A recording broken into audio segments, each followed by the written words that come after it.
Então vamos à leitura de hoje, do livro Caminho, Verdade e Vida, pelo Espírito de Emmanuel, psicografia de Francisco Cândido Xavier, o item 98. Capas. E ele, lançando de si a sua capa, levantou-se e foi ter com Jesus. O Evangelho de Marcos apresenta interessante notícia sobre a cura de Bartimeu, o cego de Jericó.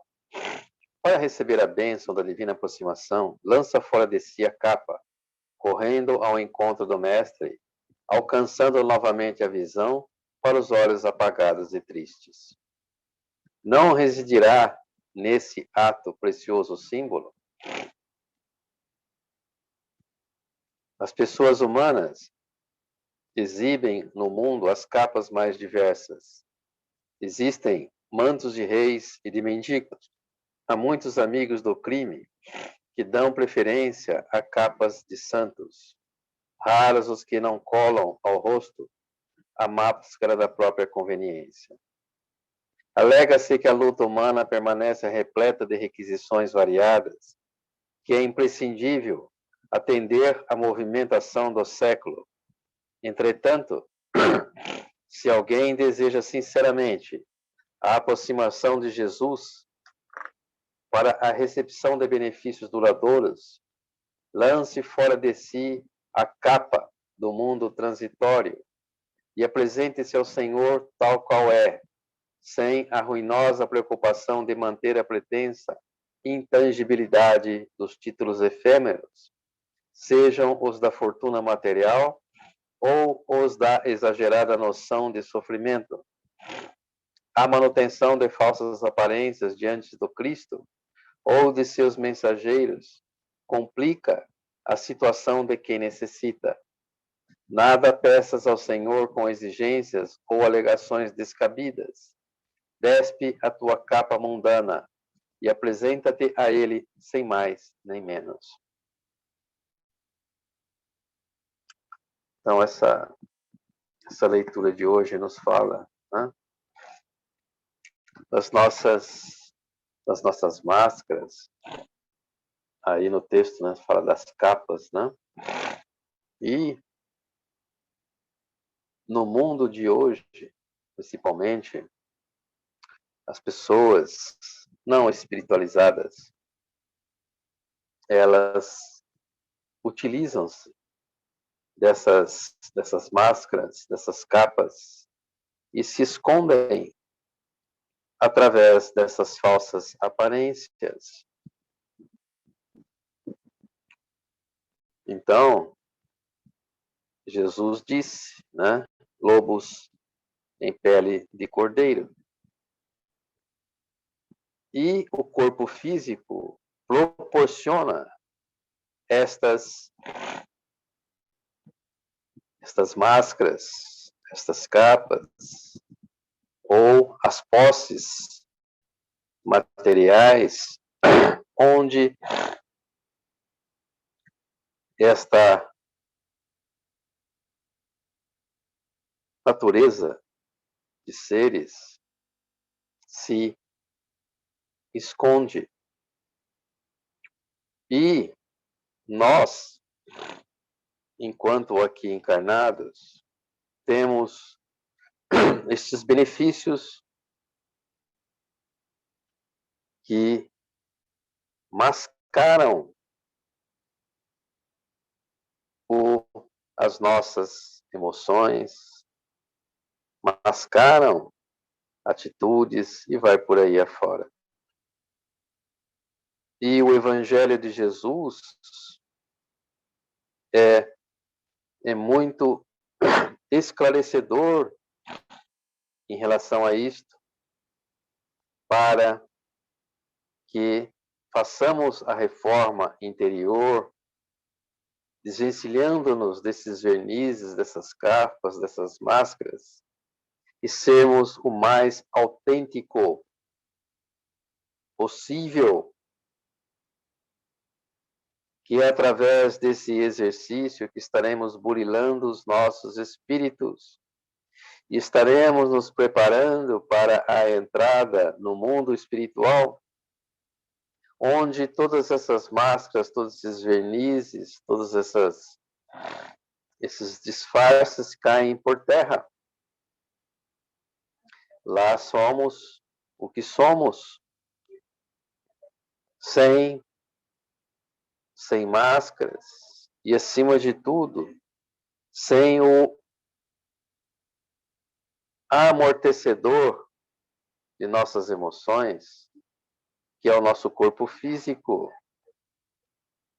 Daí, muitos espíritos, quando desencarnam, que foram, quando encarnados,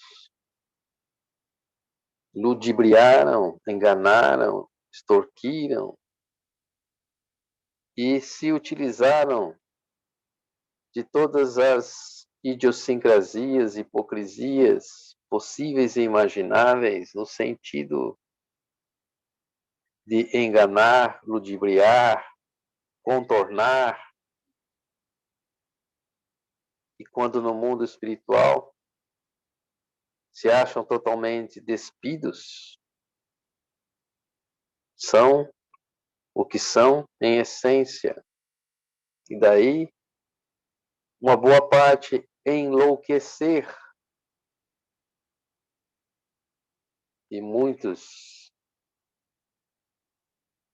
acabam sendo isolados e internados em verdadeiros manicômios astrais para a recuperação do equilíbrio.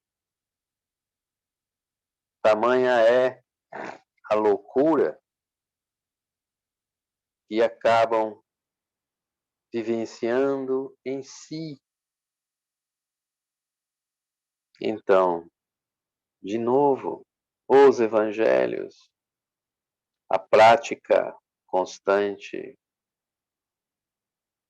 o trabalho árduo da purificação interior, seguir as máximas ditadas por Jesus, contidas nos evangelhos, em seus santos evangelhos. E aqueles que praticam, aqueles que se esforçam,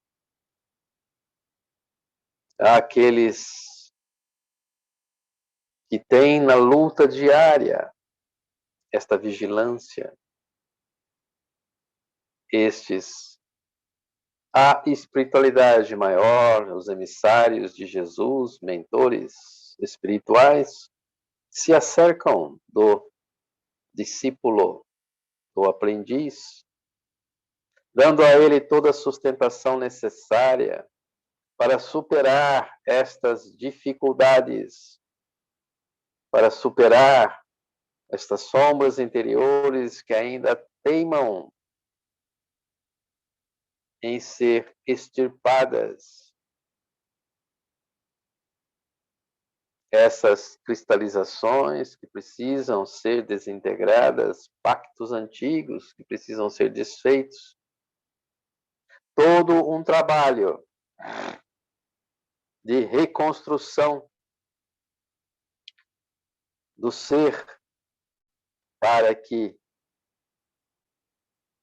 lá na frente possa colher os frutos doces deste esforço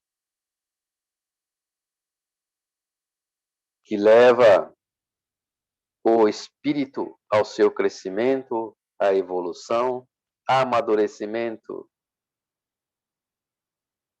e onde são desfeitas todas as ilusões, onde lhe é mostrado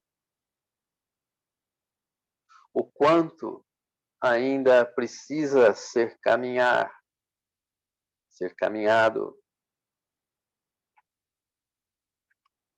nesta trilha que é individual e intransferível. Diz respeito a cada um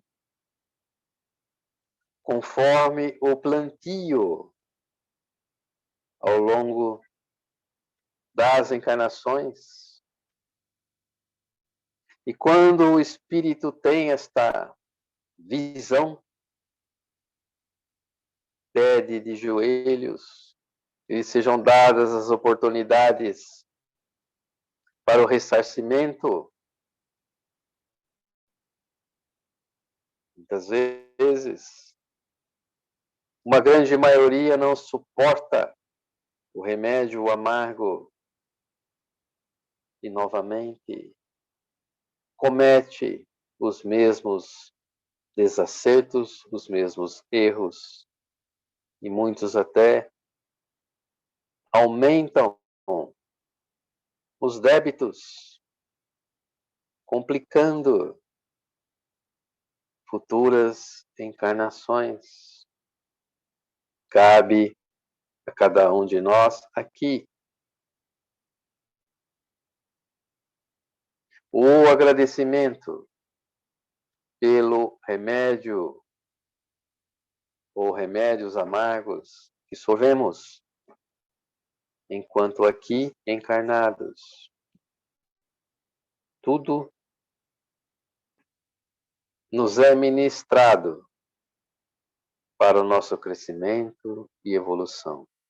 E que Jesus abençoe a cada um de nós, fortalecendo os nossos espíritos e os nossos ideais sublimes que nos levarão de encontro ao Pai. Que assim seja. Graças a Deus, graças a Jesus. Uma boa noite a todos nós e uma boa semana.